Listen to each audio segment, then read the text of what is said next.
আজিৰ মিনি ব্লগটো আৰম্ভ কৰিব লৈছোঁ বৰদোৱা যাত্ৰাৰে। এইফালে শাহুমা, চুনু, মানুহজন সোণটো আৰু মই। বহুত দিনতে এভাগ শৰাই আগবঢ়াই থোৱা হৈছিলে, কিন্তু দিবলৈ আহিবলৈ সময়হে পোৱা নাছিলোঁ। আজি যিহেতু দেওবাৰ, সেয়েহে আটাইকেইটা আহিলোঁ বৰদোৱাতে শৰাইভাগ দি যাওঁ বুলি। আৰু চাওকচোন, দেওবাৰ কাৰণে মানুহৰ ভিৰটো। কীৰ্তন ঘৰত সোমাই মূৰ দোৱাবলৈকে ঠাই নাই। ভিতৰত ইমান ধুনীয়া নাম প্ৰসংগ চলি আছিলে, চাবলৈও নাপালোঁ। বাহিৰতে মূৰটো দোৱাই গঙাপাৰ পালোহি।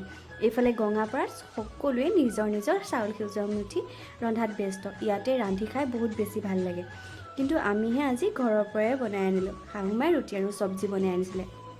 ইফালে গঙাপাৰতে আমাৰ বৌহঁতকো লগ পালোঁ, মানে গাঁৱৰে বৌ কেইজনীমান। সিহঁতেও আমাক দেখি আগুৱাই আহিলে। বৰদোৱাতে আকৌ ধুনীয়া এটা প্ৰকল্প বনাই আছে, চাওকচোন। এইয়া গুৰু আসনখন। তাৰ পাছতে আমাৰ খাবৰ সময় হ'ল। আমিও ঘৰৰ পৰা অনা ৰুটি চব্জি উলিয়াই ল'লোঁ। এইফালে আকৌ আমাৰ মইনা বাইদেউ আহিছিলে আজি শৰাই দিবলৈ, তাইকো লগ পালোঁ। আকৌ লগ পাম দেই নেক্সট মিনি ব্লগত, তেতিয়ালৈ বাই।